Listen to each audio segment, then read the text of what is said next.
Alrighty, did the Universe 6 arc in Dragon Ball Super redeem the series from the first two arcs? Well, let's find out. But before we start talking about the arc, I want to invite everybody to subscribe to the channel and check out the other videos on the channel. I've got some really cool music up on there that I think y'all would like. So, this arc started building up quite a bit of mystery and actually going into the multiple universe aspect of the Dragon Ball series when we are introduced to Champa, Beerus' twin brother.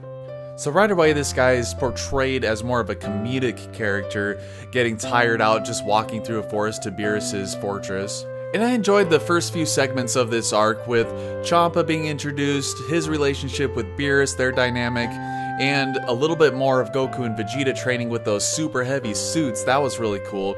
So it was really cool, and we were introduced to the idea that if the Gods of Destructions fought, they would destroy the universe because they were destroying that table while they were fighting a little bit. And it seems like they have this constant rivalry going on, and they were trying the food, and obviously Champa's Earth is destroyed, so he's not able to try Earth food. So from the best of Universe 7 fighters to the best of Universe 6's fighters. So there's a lot of mystery built up for the Universe 6 fighters, while Goku and Vegeta, who are automatically on the team, go to recruit 3 other people. But Beerus has an ace in the hole in Monaka. We'll get to him in a second. What I thought was really great was when they go to recruit Gohan, he is training with Piccolo. And I wish we got to see a little bit more of this, a little bit more of their training. Because after the Resurrection F arc, Gohan kind of says, I need to train more, this shouldn't have happened. I should have been strong enough to take on Frieza and protect the ones I love. So this segment is really awesome, even though it was super short. And I want to mention the clip show episode. You know, after the Battle of Gods and Resurrection F arc, which were rehashes, we were so excited to get this new material, and then they decided to have an entire episode rehashing the rehashes. So that was kind of irritating, especially since they went over episodes that we literally just saw. So Bulma decides to have a little bit of a side adventure with Jocko to find out about the Super Dragon Balls, so they go and visit Zuno, who apparently knows everything. So that was pretty neat, a little bit more world building there. So in preparation for the tournament, Goku and Vegeta decide to go into the hyperbolic time chamber for 3 days. Now, they don't explain how the rules of the hyperbolic time chamber changed, because you used to only be able to go in a maximum of 2 years, and then you're locked in. But that was really cool. They have a very, very tiny snippet of them, sparring. I would have loved to see a little bit more of their training. And they had those MMA gloves on. That was cool. And the best part about it was when they exited, they had full-on beards, and they were freaking raunchy and smelly. That was the funniest thing. I wish they kept the beards a little bit longer. I love that. So they all travel to the planet in which the tournament is going to take place, and it's very cool seeing the spectacle and grandness of the Super Dragon Balls that they've collected. And all the warriors meet each other. They meet Kabba, who is a Saiyan. Very cool stuff, and it makes us wonder, what are these guys gonna do? What kind of techniques are they gonna have? So it's good at building up the hype. But it's time to get into the meat of this arc, and that is the tournament. They have a little bit of a test before the tournament begins, and unfortunately, Boo fails the test. I don't know why they decided to do this. It would have been cool to see Boo fight, and we didn't need to really narrow down the number of people fighting. So it was just they decided to do it for a little bit of a laugh, whereas I think there would have been more benefit to actually having him fight in the tournament.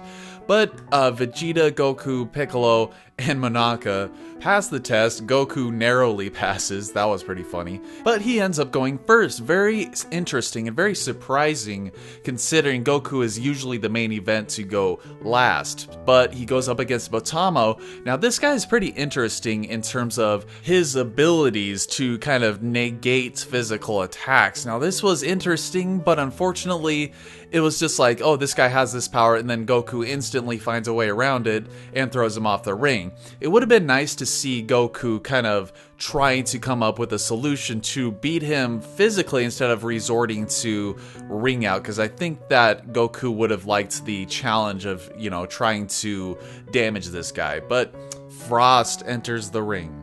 So being basically identical to Frieza, you're automatically thinking, oh, this guy must be Frieza's twin from this universe. He must be an evil bad guy too. But it turns out that he's actually a really good person. And he even goes into a little bit of his backstory and how he like helps those in needs along with Kabba and stuff like that. So I was actually really enjoying this character. And when he starts fighting, it's a really interesting fight. He uses a little bit unique choreography there, and he's fighting Goku in base form, and then he decides to go into his assault form, which is Frieza's third form equivalent. And it seems that Goku's still holding his own pretty well, so Goku's like, okay, enough holding back, just go into your final form so we can have a real fight here. And then he goes Super Saiyan. But they start fighting. Goku is easily just like manhandling him. Like, Frost has no chance against Super Saiyan Goku at this point, especially after those 3 years in the hyperbolic time chamber. So then the unspeakable happens. Goku gets knocked out of the ring. So at this point, I'm thinking, okay, there's something fishy going on here. Goku is first to go in and fight. He's got to come back at some point. You know, that's kind of what Goku always does. That's what they do with his character in this show. He always has to be, like, at least part of the main event. But I thought it was extremely sweet how Goku was knocked out. Chi-Chi, like, freaks out and runs up to him and starts crying because she thought he was dead. That was very sweet. But now, finally, Piccolo gets a chance at some action in this series. I was so looking forward to what he was going to do. But at the same time, I'm thinking, how is Piccolo going to be a match for Frost, you know? Considering that Goku in his base form before the 3 years in the time chamber was a match for final form Frieza in the Resurrection F saga, and Piccolo wasn't even close to first form Frieza. So I'm like, oh man, this is gonna be tough. Like, the manga did a really cool job with this in, you know, the choreography and how Piccolo is fighting, and also Frost's power level. So in this one, he decided to resort to a special beam cannon, which I think that he probably would have to do. And he strategized. Really cool seeing him split up into multi-forms, dodging Frost Blast, getting hit on purpose, and then wrapping Frost in his arm, about to hit him with his freaking special technique. I'm like at the edge of my seat here. And then Frost poisons him and knocks him out. Oh my god, that's so disappointing to me. Being a fan of Piccolo, it's like, why can't they have Piccolo like defeat him, or, you know, fight somebody else? Have him fight Botamo. Give Piccolo a good fight. That would have been nice to see. And, you know, like I said before, why don't you give Majin Buu a fight? There's plenty of fighters to go around, you know. But they decided to knock Piccolo out, which, you know, considering how strong Frost is, it is understandable. I wish there would have been a little bit better of a fight there, though. So this is the revelation that Frost isn't a good guy and is actually evil, just like Frieza. That was also a bit of a disappointment for me, because I actually liked Frost's concept of Frost being a good guy, you know? So due to Frost's cheating, Piccolo's loss was taken back, and he gets another chance to fight Frost again. And I'm thinking, oh yes, good. We get a little bit more fighting here. But then Vegeta steps up and Piccolo steps down so that Vegeta can one-shot Frost. I really wish we just had some more time with Piccolo to fight a little bit, you know, instead of just flying around with his special beam cannon charging. A little bit more choreography would have been really cool to see. But now we get on with the Vegeta stuff. He one-shots Frost easily and kind of gives him what he deserves, which was cool. I liked how he punched him through the barrier. That was pretty awesome. So now Vegeta is up, and we know that Vegeta is a massive powerhouse. So we're wondering, what is he gonna do now? Like, how is he going to perform, or how are the Universe 6 fighters going to perform against Vegeta? Because now we have Magetta, Kabba, and Hit. Which, after the Frost stuff, we get a hint at what Hit is able to do. And man, they did such a good job in this, in kind of building up hype for these guys and shrouding them in mystery at the same time. During this time so far, there hasn't been a whole lot of, I guess you could say, tension, considering Goku and Vegeta have been fighting in their base forms, only going Super Saiyan against Final Form Frost. So it's like, okay, the first two guys on the Universe 6 team, relative to Goku and Vegeta, are kind of weaklings, which makes me wish even further that we had Buu and Piccolo fighting them to get some more cool fighting with characters other than Vegeta and Goku, to keep things a little more diverse, I guess you could say. And speaking of diversity, like, why did you have to make it so that Gohan had a conference to go to as an excuse to not participate in this tournament? It would have been great to see Gohan here instead of Monaka. But it seems that they do a lot of things for the sole purpose of comedy. And I think that is the case with Monaka. He is more of a gag kind of comedic character. So it seems that they sacrificed having Gohan participate in this tournament for the funniness of Monaka. So who we have left now in Universe 7 is Vegeta, Goku, and Monaka. The whole entire thing with Monaka is that Beerus brought him in to essentially motivate Goku and Vegeta.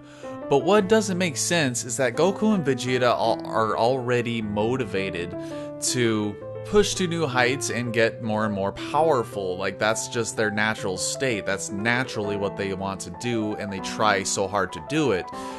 And Beerus also risking winning this tournament by bringing Monaka in is another thing that doesn't make sense. Like, he's risking losing this tournament, which he would definitely hate to lose to Champa.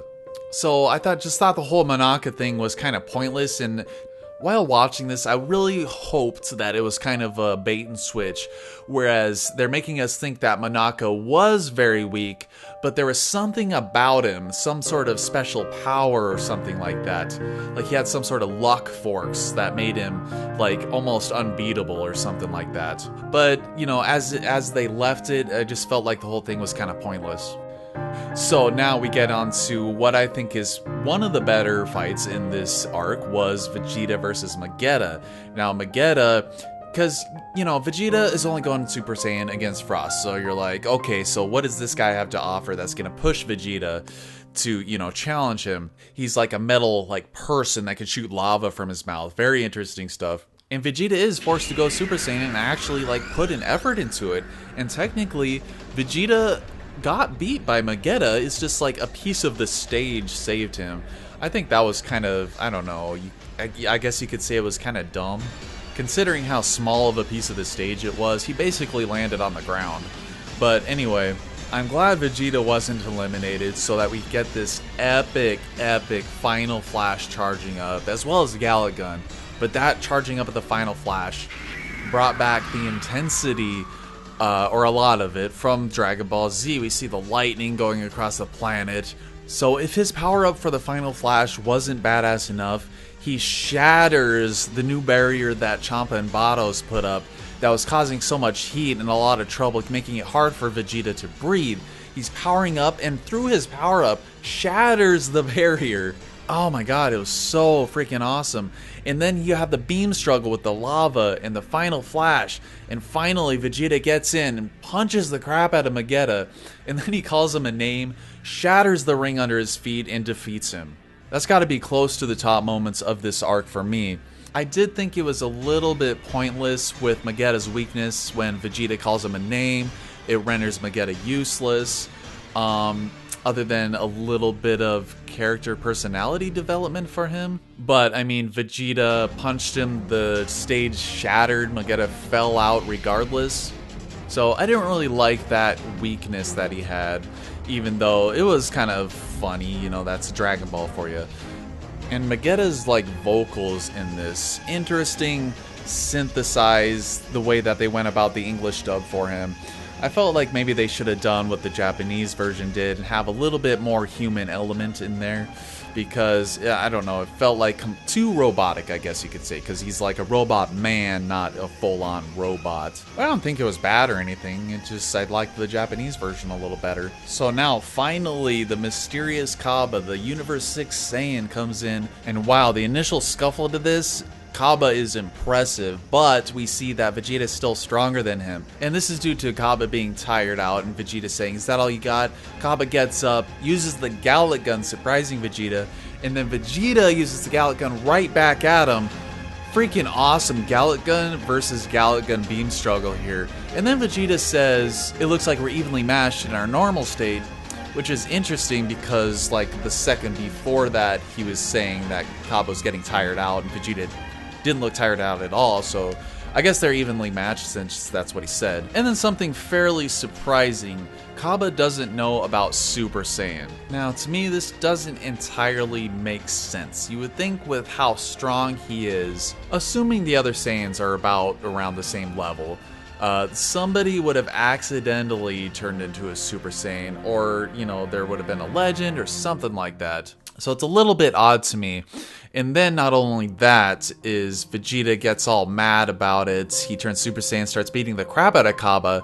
Kabba tries giving up, and this is like freaking enrages Vegeta. He's like, that's not how freaking Saiyan acts. I'm gonna go after your whole planet, your family, and kill everybody. To me, this felt a little rushed. I kind of hoped that they, you know, didn't drag it out, but like lengthened it a little bit more so that you can like feel Kabba's rage growing as Vegeta just pummels him. So he's able to get Kabba to turn into a Super Saiyan finally for the first time. And they have a good little fight, but it's apparent that Vegeta is still a lot stronger. And then goes blue and then one-shots Kabba. And this is the kind of thing with this tournament, is that there's not a lot of tension because you know that Vegeta and Goku have their blue forms and up until this point have not even used them. So you pretty much know who's gonna win the match without too much difficulty before the match even begins. But it was actually pretty cool seeing as, you know, the way that Vegeta is kind of training Kabba. He teaches him how to go into Super Saiyan. He's like, don't forget that feeling. Pretty cool stuff there. It'd be really cool if we see that with his own son. But moving on to the main event, the Assassin Hit. Now, very mysterious how this guy's powers work, and Vegeta sees that firsthand. He goes into blue right away because apparently he can tell how powerful a Hit is going to be and how much trouble he might have with him. But even then, he gets the crap pummeled out of him by Hit. And it's like they can't figure out what's going on. And finally, Vegeta like thinks of a way around it, grabs his hand so that he can't move anywhere, and goes in for a hit and then gets one-shotted. And I'm thinking, oh man, not this old trope again. Vegeta getting defeated by the main event before Goku comes in. Regardless of whether or not Goku defeats him or not, it's just the same old boring stuff that we expect, but still kind of get annoyed when it happens. And that is because they've done it so many times in the series. And then thinking back again, when Goku went first in the tournament, and then when he gets defeated by Frost and cheating, you know that something is up, and it's kind of just their lame excuse to try to switch things up a little bit. And it would have also been a little more satisfying if Vegeta did a little bit better against Hit, which makes me think that I think the structure of this tournament would have been better if it was the traditional tournament instead of the tournament like the Baba Saga, in which a fighter fights until they lose. I think it would have been better if they just had, you know, 2 against 2, move on to the next 2 against 2 fight. I think it would have been structured a little bit better that way, and we get a little bit more diversity as well. But not only does Goku not transform into blue, but he decides to fight Hit in his base form, which makes little to zero sense considering how easily Hit just defeated Vegeta. And not only does Hit get a few hits on Goku, it seems that Goku is doing even better than Vegeta did against him. So is Goku in his base form stronger than Vegeta as a Super Saiyan Blue? So I was kind of annoyed at that. It didn't really add up to me. So, considering the fact that he went after Vegeta and was able to get a feel for what Hit is doing, including Zuno telling him about the time skip, I can understand how you can somewhat predict Hit's moves. But to this degree, I don't know, I felt like it was a little bit ass-pully. But it is a cool fight nonetheless, especially when Goku resorts to using the Kaioken on top of Super Saiyan Blue. Really awesome stuff here, except the fact that it was an ass pull. Now, I say this because there was little to zero like foreshadowing or lead up or even any hints that Goku was gonna do this. And it also somewhat contradicts what's happened in the past with his mastered Super Saiyan form and still not being able to do the Kaioken on top of that. So it was a little bit weird, although I do understand the control of the ki, or the concentration, the pressure of the God ki, and how that would work a little bit better with Kaioken. So I give it a little bit of a pass with that, even though it does still bother me a little bit. But again, it doesn't take away the epicness of this freaking fight. Goku not only goes Kaioken, but he does Kaioken times 10. And Hit during this is even improving as well, improving his time skip abilities. This is awesome. Like, you have Goku going all out against this guy, and this guy's just like, I'm just gonna keep improving during this fight. And that Kamehameha where he just fires it off, Hit is just like blocking it, Goku flies through it. Oh man, it's really, really awesome stuff here. Now, one minor nitpick I have with this is that they decided to insert the theme song Chozetsu Dynamic, and I felt like that was a little bit out of place. I felt like the tone of that song didn't necessarily, to me, mesh well with the actual scene and what was going on, so that might just be me. So I liked the way that they ended this fight with Goku, you know, using the Kaioken for too much time and basically dropping himself off because he's like, if I keep this up, I'm just gonna lose anyway, you know? Because he knows that Hit is still holding back because he's using certain techniques that he's kind of not allowed to use. So that was cool stuff. And then Universe 7's trump card, Monaka, jumps in. Oh man, this was the best. Like, Monaka jumps in, lands on his freaking head. And then, man, you gotta give this guy some credit. Like, he is no power whatsoever and still charges at Hit and punches him. And then, very interestingly enough, Hit decides to give Monaka the win, similar to how Android 18 did with Hercule back in the day. So I think it was a pretty good ending to the tournament in general, while still keeping up the facade of Monaka for some reason. And so then we get the sequence of actually summoning the dragon, the revelation that the planet they're on is one of the Dragon Balls. Big surprise.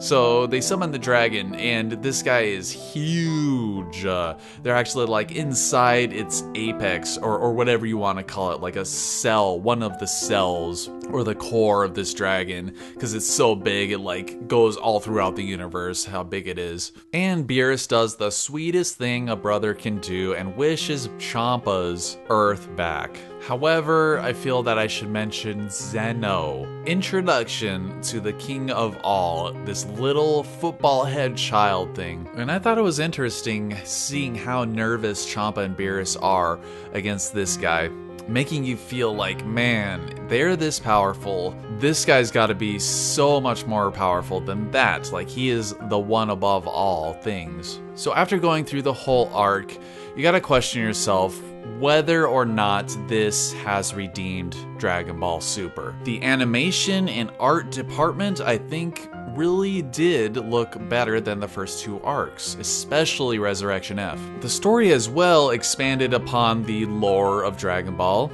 especially with the multiple universe concept, introducing interesting new characters and opening the door for a lot more stories in the future. However, there are still problems with the arc in general, especially with tension, some of the things that they did, not utilizing certain characters when they easily could have, made it more diverse, more interesting, more satisfying in general. So I personally don't think that it redeems Dragon Ball Super from the first two arcs, but I definitely think that it was a big step in the right direction. So what do you think? Do you think the Universe 6 tournament arc is better than the first two? Do you think it redeemed Dragon Ball Super?